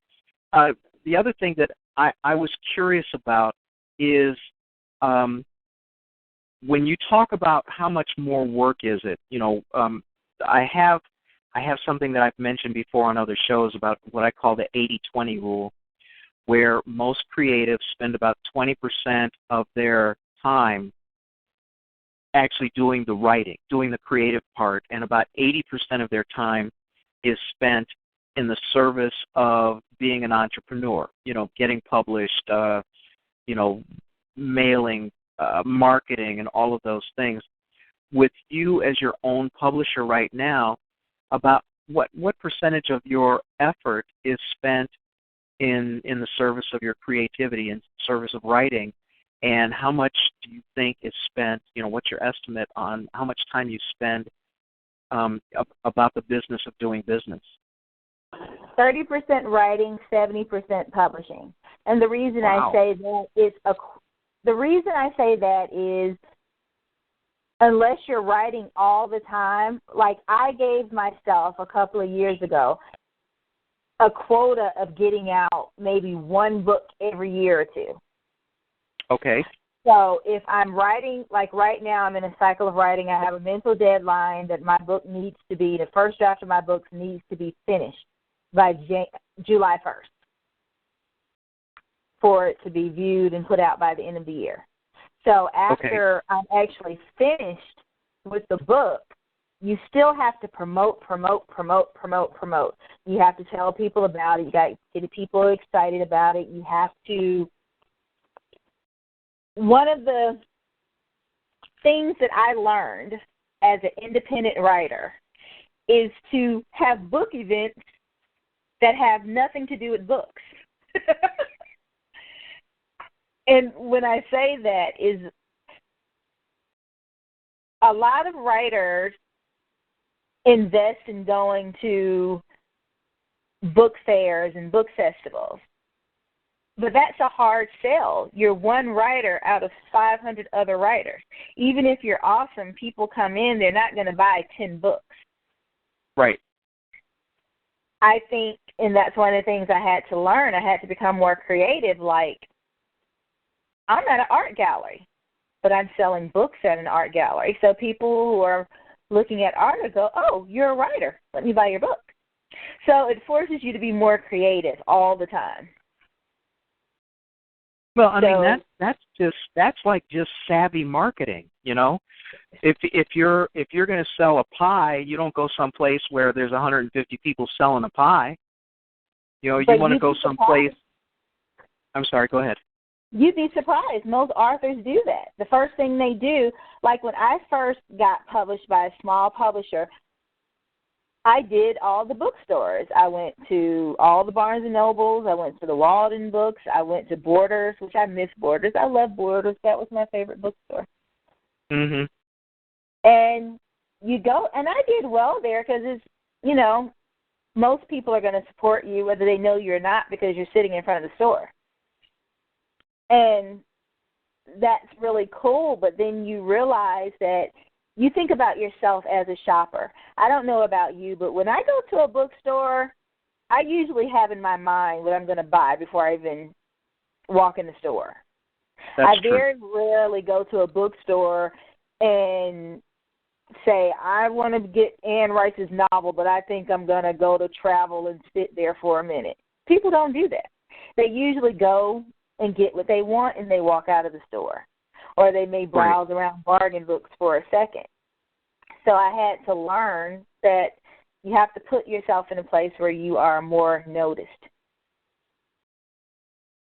And that's another perk about like Amazon. Even though it's like 1 billion books on Amazon, when you get in conversations with people and they want to know if you're on Amazon and they go find you on Amazon, it's easier to direct you there than to say, hey, go pick up my book over there at Barnes & Noble in Chicago, because it may be on the shelf, it may not be on the shelf.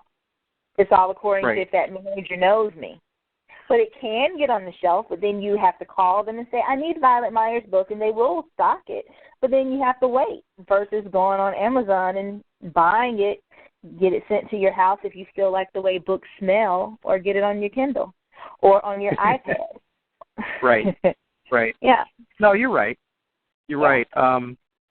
And there's, you know, one of the things that I try to tell new authors is have business cards with your book information on them. Yes. Because, you know, the thing is you may meet somebody in an elevator and they go, oh, that's a good idea for a book. And then, you know, you spell your name for them and they go, yeah, I'll remember that. And when they get home, they don't remember you from Adam, you know? No.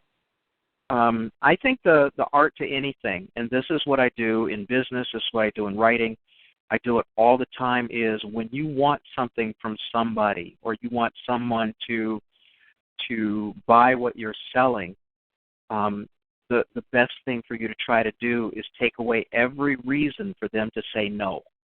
Okay? Oh, I don't know. I don't you know, I don't want to wait for the book. You go, well, you know, I happen to have one in the car, you know, or they go, okay, yeah, what's your name? Well, it's Hayashi. Well, how do you spell that? Well, the same way I've been spelling it all my life. Well, how do I spell it? And then, you know, what you know, it's a Johnson of Japan. Don't you know anything? But you're right, you know, and especially about that part where you say, you know, sell where books are not sold. Sell, you know, wherever you can raise your visibility. I think that's a brilliant idea because people are used to seeing, you know, when I go to the like the Chicago Tribune Book Fair and in Printers Row here in Chicago, you're right. There are tents and tents and tents and tents of authors or bookstores. And how do you distinguish yourself? How do you stand out, you know, without, you know, fireworks, without doing things that are illegal in Chicago or, you know, whatever? It's hard. No, it is hard. And even when you go to Barnes & Noble, how can people judge your book? Well, they judge it two ways. They look at the back of it and they read it, see if it's interesting. And the reason why they picked it up to read the back of it is because you had an eye-catching cover. And if they only show the spine, well, you got to have something simple but attractive on the spine. So you got to think multidimensionally in terms of how to market your book. And then, you know, I look at you, and what you've done is you have taken kind of like the middleman out of the process, because now you're responsible for the art, for this, for that, all of the things it takes to construct the book, all of the efforts that have to be put in to market the book, and then, you know, to do fulfillment, whatever kind of fulfillment you need. If you don't have Amazon doing print on demand for you or something like that, then, if somebody needs a batch of books, you got to go down to the basement, count them out, put them in the box, and ship them out. So I see what you've done is far more rewarding financially, but it is, would it be fair to say that it is a little more work to get the job done? Oh, it's very. I mean, it's a lot more work. It's definitely work. I would never sell someone a fairy tale saying, "Oh, it's easy." No, you have to. It is not easy. I call it. It's a hustle. Yeah. It is a hustle. It really is, and you have to learn to really.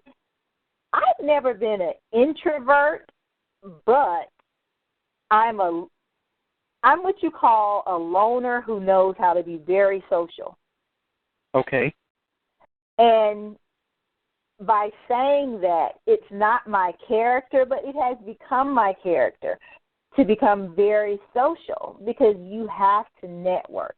You have to get to know people. And, I got a certificate at Emory University for digital marketing. Mm-hmm. And one of the things that I learned, like in that class, we had to make marketing plans for different businesses, and I did myself. And the instructor at Emory told me, and I thought this was very interesting.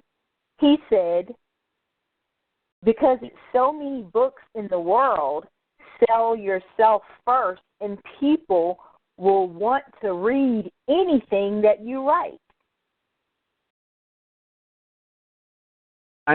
I've known that myself, but I mean, that's brilliant, but most people don't realize that. Most people, they don't understand that, I would say 80 to 90% of marketing is marketing yourself. Yes.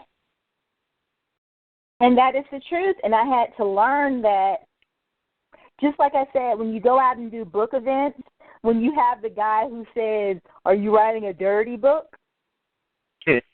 No. I'm not writing but he bought two. There you go. So, and that is true. I mean, people don't realize that once you decide you're going to be an author, and unless you get HarperCollins or somebody like that backing you, yes. you have become an entrepreneur. Yes. You have become a business, and it is a business, and that means that you have to market. And you are so right about, if you are an interesting person and people like you, and they get to know you and stuff, and you go, "By the way, I also write books," and they go, "Really?" It's such an easy transition to make, but a lot of authors don't realize it. And you're right. A lot of authors are introverts as well. It's like me. Okay, I have a great time on this show. I have a great time going to book signings. I have a great time doing panels and stuff like that. But that's my representative. This is my representative. This guy has a little bit to do with who William is, but this guy is not William. This isn't completely me, because the completely me person doesn't like to talk this much. As much as you people out there are going to type something nasty about how much I talk, I don't like this. I'm happy sitting at home watching a movie and writing a book.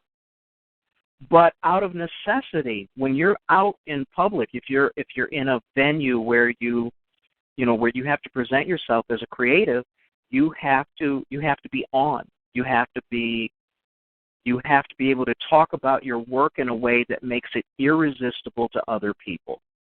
And I tell the little joke about when people say, "Is this a true story?"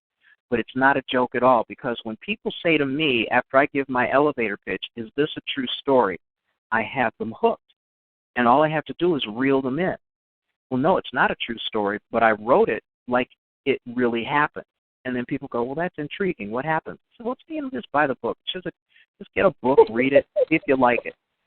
But no, I mean, you laugh, but that's the essence of being a pitch man or a pitch woman. Is who else can sell what you have better than you can? That's so true. That is very true. I understand shy people. I understand introverted people. And unless you can get a publicist or something like that, it does fall on you. So that's something you have to learn. And that can be a tough one, where you have to create a persona to deal with the public. We got about 8-9 minutes to go. Just warning you. Okay. What do you think was the most valuable lesson that you learned as a creative? Okay, you write in college. You write well enough in college that it is noted by your professor, and then you come out of college. You wait a few years, and then you decide, you know what, I'm going to turn this into a novel. What was the most valuable lesson that you learned about your own creative process? I learned that my stories are worth telling. I learned that's it. I learned that my stories are really worth telling.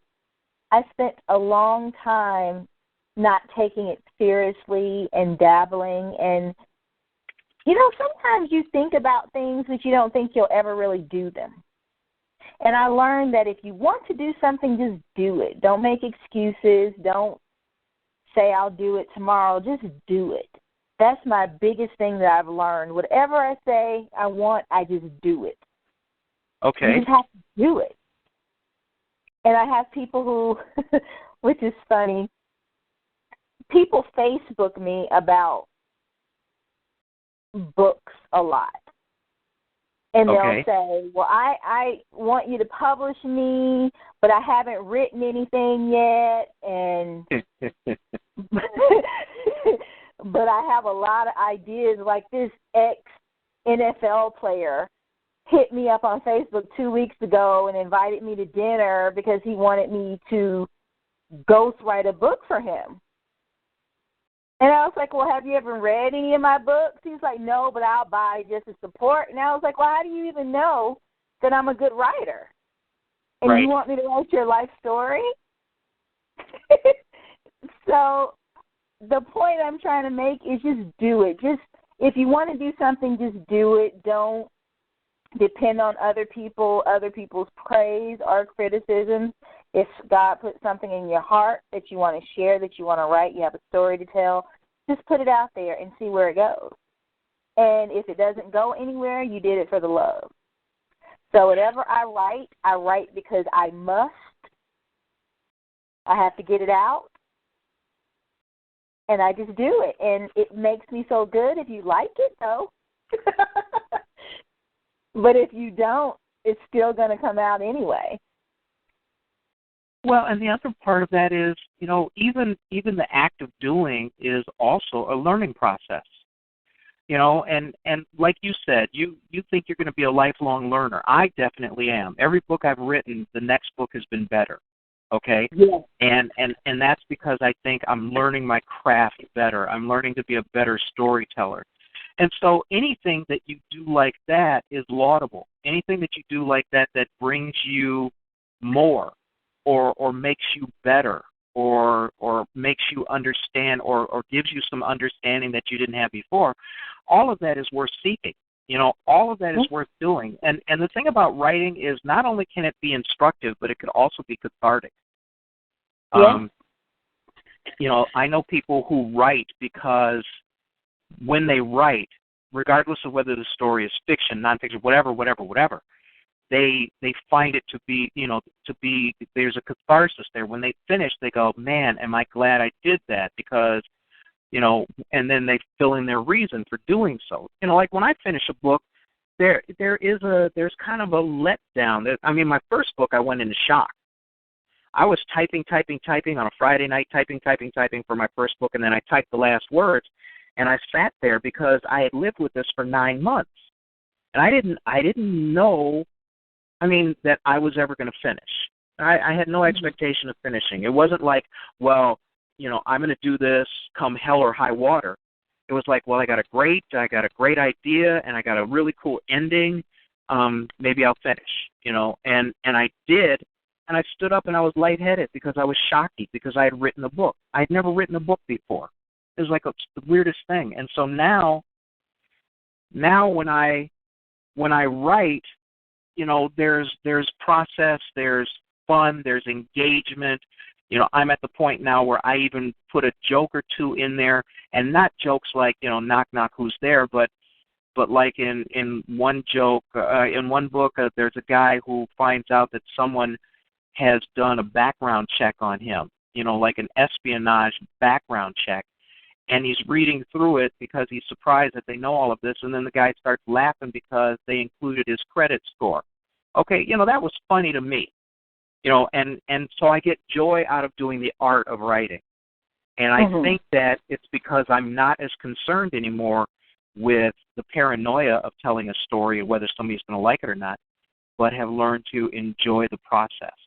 And that was very important to me, And as you're writing, are you having fun while you're writing, crafting your story? Most of the time. Most of the time. The only time I don't have fun is when I feel like I have to get something out and I'm very, very tired and I don't want to write anymore, but I know if I don't get it out, I won't lose it. I'll lose it. So that's when it's not fun to me because I'm pushing past my limit. Yeah, but I mean, do you do that often, or is it just sometimes the circumstance is just, oh man, I got to beat this out of here. I got to get this out. Yeah, it's more of that.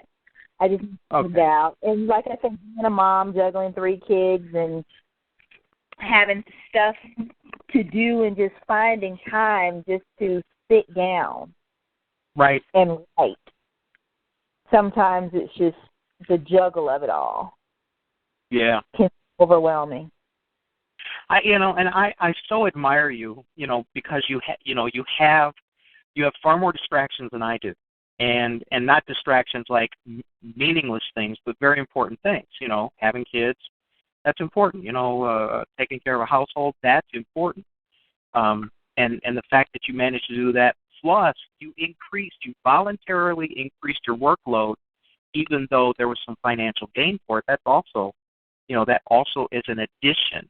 That an additional responsibility that you took on because that's what was working for you better. One of these days I'll probably want to talk to you about the process of becoming a publisher, because I think it's certainly something that's much easier to do with the tools at hand, the electronic tools, the computers and things like that. And having that level of control is probably something that a lot of people would love to have. So maybe some people could take your experience at heart and then do some research and see exactly what it takes. But you've already warned them. It's a lot more work, and it takes a lot more out of you, but it is financially rewarding, if I may sum up. Is that correct? It can be. It's all according to how hard you want to work on it. Nothing is easy, but it's worth it. And it's your baby. As I always say, would you rather slave 8 hours for someone else or for yourself? And I guess that's the operative question that people have to ask for themselves. Hey, look, we are out of time. I want to thank you for being here. See, at the very beginning, you thought 2 hours was a long time, didn't you? I did. It went back faster than I thought it did. I was like, there's no way in the world I'm going to be able to talk for 2 hours. Oh, I bend time. I'm a sci-fi guru, and I do bend time to make it seem like it's a lot shorter. I want to thank you for being here tonight. I enjoyed having you here. Is there any last quick thing that you want to say, or have you really much talked yourself out? I am talked out. Okay. It was a pleasure, and I loved every bit of this. And thank you guys for inviting me. I will make sure I tune in. This has been so enlightening and eye-opening. And, of course, check out violetemeier.com. And when you visit Atlanta, if I'm having an event, please come through. And speaking of which, if you are having an event, come here and put it in the events calendar at BSFS, because if people have a weekend free or they're looking for something to do and you're appearing, at a conference or something like that or a convention, they can at least see that on the calendar and maybe come check you out. So if you think about it, and you should, every time you're getting ready to go do an event, post it up on our calendar so that people can find you, okay? Okay, I will do that. And I want to thank you for being here. Thanks for making this a delightful evening for me. Being the shut-in that I am, I really enjoy this time I have with other people. I guess Jarvis is going to thank you, too. He's all ready to close out the show. So, Jarvis, take it away. Oh, as usual, I want to thank everybody for participating in the show and supporting what we're doing. And I want to give a special thanks to our guests and our hosts for making this an entertaining and informative 2-hour-long endeavor. Learned a lot, and I mean, I really enjoyed it because the work process that she mentioned on here was similar to mine, where I'm not always focused. I draw from a whole bunch of different things, and I have to force myself to focus on one thing. And I'm glad to know that it's not just me. And I want to reiterate, please support what we're doing. Tell everybody what we're doing. We want to bring more people on. We want to share what we're doing with the world. We want to share what you're doing with the world. And as usual, at the end, I'm bringing it back. Love, peace, and hair grease. Well, thank you very much, sir. Always a pleasure. I'm William Hayashi. I am happy to have everybody check out this podcast. And for you, this will be up. This show will be posted on YouTube very shortly, so that you'll be able to link to it maybe on your website. Because you've got a great website, Violette. And what you can do is link to your interview, and then that way people can get to know you who did not listen to this live, and get to know about you and your work. Okay? I sure will. Please send me the link as soon as it's up, and I will post it. All right, very cool. On behalf of Jarvis, our special guest, Ms. Meier, I want to thank everybody for being here. I want to thank everybody who listens live, and I want to thank everybody who picks this up as a podcast. The show is a labor of love. We enjoy doing it, and we try to have the best in creatives come by to talk to us about exactly what they do, how they do it, and why they do it. So let's see. I guess that's about it. I want to wish everybody a good rest of their whatever time of the day they're listening to this, and we'll catch you next week at 9 p.m. Eastern Time. Until then, have a great day. Night.